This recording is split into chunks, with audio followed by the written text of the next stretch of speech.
सकते हो साफ, वो आधा घंटा यहाँ बाहर बैठी रही ठंड में 102 फीवर के साथ। उसके इनकी मैनेजमेंट के मैं पहले वहाँ वो कोई कमरा खोले थे, फिर वहाँ खोले थे, कोई चाबी नहीं मिली इनको।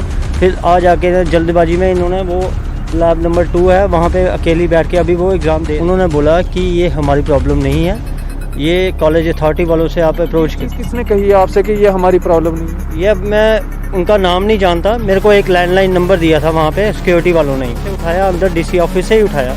उन्होंने मेरे को ये जवाब दिया कि हम आपकी प्रॉब्लम ये हल नहीं कर सकते, ये आप कॉलेज अथॉरिटी से संपर्क करो। नमस्कार, आप लोग देख रहे हैं जेके न्यूज़ 7 और मैं हूं आपका अपना मेज़बान मुजम्मिल भट्ट।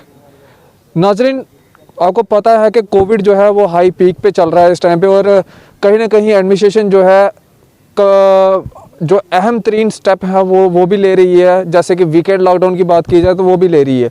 उसी के बीच बच्चे जो थे वो डिमांड कर रहे थे कि ऑनलाइन एग्ज़ाम होने चाहिए। हालांकि जम्मू यूनिवर्सिटी के बाहर जब धरना प्रदर्शन हुआ तो उसके बाद जो है जम्मू यूनिवर्सिटी भी गहरी नींद से जागी और वहाँ पे बच्चों के जो है ऑनलाइन एग्ज़ाम हुए। अब क्लस्टर यूनिवर्सिटी के अंदर जो है ऑफलाइन एग्ज़ाम लिए जा रहे हैं। हालांकि इस टाइम कोरोना जो है वो हाई पीक पे है और यहाँ पे एक ऐसा मामला सामने आया है जहाँ पे एक बच्ची जो है वो कोविड पॉजिटिव हुई और उसके बावजूद जो है यहाँ के जो कंट्रोलर हैं एग्ज़ाम के, उन्होंने ज़िद करके उस बच्ची को जो है उन बच्चों के बीच में बिठा दिया और वो बच्ची जो है वो कोविड पॉजिटिव है और उसका जो है एग्ज़ाम लिया जा रहा है। उनके पिताजी मेरे साथ यहाँ पे बातचीत करने पे मौजूद हैं। सर, आपकी बच्ची कब से जो है कोविड पॉजिटिव है? ये मैंने इसकी 14 जनवरी को मैंने इसका टेस्ट करवाया था, 15 जनवरी को इसकी रिपोर्ट आई है पॉजिटिव।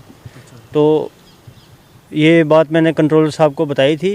इसका फीवर जो है वो 102 पे ही अटका हुआ था, कम हो नहीं रहा था और इसको वीकनेस बहुत थी, जिसके कारण ये ऐसी हालत में नहीं थी कि ये खुद यहाँ पे आके एग्ज़ाम दे। तो बाकी हमारे घर में बच्चे भी हैं, वो कहीं उनको इन्फेक्शन ना हो जाए उसके डर से मैंने इसको एम्बुलेंस में बिठाया। मैं एम्बुलेंस में लेके आया। यहाँ आने के बाद मेरी बात हुई थी कंट्रोलर साहब से। कंट्रोलर साहब बोलते हैं अगर ये यहाँ पे आएगी तो पेपर दे सकेगी, अगर ये नहीं आएगी तो ड्रॉप हो जाएगी, इसका पेपर नहीं होगा। मैंने उनसे रिक्वेस्ट की थी या सर वो इस कंडीशन में नहीं है कि वो खुद आके दे सके, तो हम कैसे ले सके। हम तो वैसे भी उसको सेपरेट रखा हुआ है, बाकी छोटे बच्चे भी हैं जो वैक्सीनेटेड नहीं है, ये तो वैक्सीनेटेड है। बट कुछ ऐसा करो कि या ऑनलाइन ले लो या इसका पोस्टपोन कर दो, 2-4 दिन के बाद फिर से ले लेना। कंट्रोलर साहब ने बोला ऐसा कुछ नहीं हो सकता, अगर आपको पेपर देना है तो बच्ची को अपेयर होना पड़ेगा। तो बच्ची को मैं सुबह एम्बुलेंस में लेके आ गया। वो कह रहे थे अगर आप लेके आओगे हमने उनके लिए अलग से रूम प्रोवाइड करके दे देंगे आपको। तो अलग से रूम मिला है? सर, मैं इसको एम्बुलेंस में बिठा के लाया हूँ। ये इन्होंने बाहर रोड पे उसको आधा घंटा, उसकी वीडियो बनी हुई है, दूसरे जो कवर कर रहे थे मीडिया वाले, आप देख सकते हो साफ, वो आधा घंटा यहाँ बाहर बैठी रही ठंड में 102 फीवर के साथ। उसके इनकी मैनेजमेंट के मैं पहले वहाँ वो कोई कमरा खोले थे, फिर वहाँ खोले थे, कोई चाबी नहीं मिली इनको। फिर आ जाके जल्दबाजी में इन्होंने वो लैब नंबर 2 है वहाँ पे अकेली बैठ के अभी वो एग्ज़ाम दे रही है। तो क्या आप डीसी साहब के पास गए अपनी फरियाद लेके कि जो कंट्रोलर है एग्ज़ाम का वो हम सुन नहीं रहा है और कहीं ना कहीं मेरी बच्ची तो चलो पॉजिटिव हुई है और उसके संक्रमण में जो है बाकी बच्चे भी जो है उसके संक्रमण में आ सकते हैं? क्या ऐसी एप्लीकेशन या उन तक आपने अप्रोच की? जैसे मैंने आपको बताया तो वो जो कंट्रोलर हैं वो भी बोल रहे थे कि हमें गवर्नमेंट की तरफ से कोई ऐसा नोटिफिकेशन नहीं है कि हम ऑनलाइन क्लासेस ले सकें या रिस्ट्रिक्शन लगा दें, पेपर पोस्टपोन कर दें।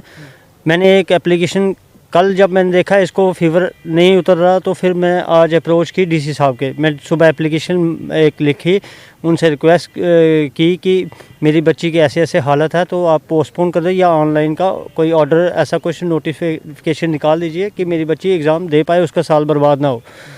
लेकिन जब मैं वो लेके गया डीसी साहब के पास, मेरे को सिक्योरिटी वालों ने गेट पे ही रोक दिया कि यहाँ पे बहुत केसेस आए हैं, आप अंदर नहीं जा सकते। तो उसके बावजूद मैंने उनके पीए का नंबर लिया, मैंने पीए साहब से बात की, मैंने बोला ऐसे ऐसे बात है, मेरी बेटी वहाँ पे पॉजिटिव है। तो ऐसे उन्होंने बोला कि ये हमारी प्रॉब्लम नहीं है, ये कॉलेज अथॉरिटी वालों से आप अप्रोच की। किसने कही आपसे कि ये हमारी प्रॉब्लम नहीं है? ये मैं उनका नाम नहीं जानता, मेरे को एक लैंडलाइन नंबर दिया था वहाँ पे सिक्योरिटी वालों ने ही। अच्छा। वो कह रहे थे ये डीसी साहब के पीए का नंबर है, अच्छा। आप इनसे बात कर लो। अगर वो आपको इजाज़त देते हैं तो मैं आपको मैंने उनको रिक्वेस्ट की कि मेरे को अकेले को जाने दो, मैं अपने, क्योंकि मैं वहाँ पे गया हूँ 11 बजे, 2 बजे इसका पेपर था। वो कहते हैं आप एप्लीकेशन यहाँ छोड़ दो। मैंने बोला छोड़नी नहीं है, मैंने अभी डीसी साहब से बात करनी है। तो मैंने लैंडलाइन पे फ़ोन किया, जिस किसी ने भी वहाँ से उठाया, अंदर डीसी ऑफिस से ही उठाया। उन्होंने मेरे को ये जवाब दिया कि हम आपकी प्रॉब्लम ये हल नहीं कर सकते, ये आप कॉलेज अथॉरिटी से संपर्क करो, वही करेंगे जो करेंगे, हम कुछ भी नहीं कर सकते। तो फिर मैंने अल्टीमेटली, मेरे पास और कोई चारा नहीं था, मैंने एम्बुलेंस में बेटी को लाया, अब वो पेपर दे दी। मुझे एक चीज़ समझ नहीं आती यहाँ पे कि अगर कोरोना है, अगर तीसरी वेव है, तो फिर इतनी मिसमैनेजमेंट क्यों है? एक तरफ जम्मू यूनिवर्सिटी जो है वो पेपर कैंसिल करती है, दूसरी तरफ क्लस्टर यूनिवर्सिटी जो है वो अपनी ज़िद पे जो है वो अड़ी हुई है, और कहीं ना कहीं बच्चों के फ्यूचर के साथ जो है वो खिलवाड़ किया जा रहा है, कहीं ना कहीं उनकी ज़िंदगी के साथ जो है वो खिलवाड़ किया जा रहा है। एक तरफ डीसी साहब कहते हैं कि अगर कोई संक्रमण होता है तो वो जो है अपने आप को आइसोलेट कर ले, लेकिन जब कोविड पॉजिटिव एक बच्ची यहाँ पे कोविड पॉजिटिव आती है तो उसके बाद यहाँ के जो कंट्रोलर हैं एग्जामिनेशन के, वो अपनी ज़िद पे आते हैं, वो अपनी मनमानी करते हैं, और उस बच्ची को जो है 102 डिग्री बुखार के ऊपर जो है, पहले तो यहाँ पे आधा घंटा उसको जो है बाहर बिठा के रखते हैं इस ठंड में, और उसके बाद जो है उसको अंदर लेके जाते हैं एग्ज़ाम देने के लिए। आखिरकार मिसमैनेजमेंट है कहाँ? अगर डीसी साहब कोई ऑर्डर निकालते हैं तो क्लस्टर यूनिवर्सिटी उस ऑर्डर को फॉलो नहीं करती, अगर डिवकॉम सर कोई ऑर्डर निकालते हैं तो बाकी ब्यूरोक्रेट्स उस ऑर्डर को फॉलो नहीं करते। आखिरकार ये ब्यूरोक्रेसी जो है ये इतनी हावी क्यों हो चुकी है? ये अपनी ज़िद पे क्यों अड़ी है? क्यों जो है बच्चों की जानों के साथ जो है खिलवाड़ किया जा रहा है? आप इसी तरह से बने रहें JK News 7 के साथ। मुझे दीजिए इजाज़त, नमस्कार।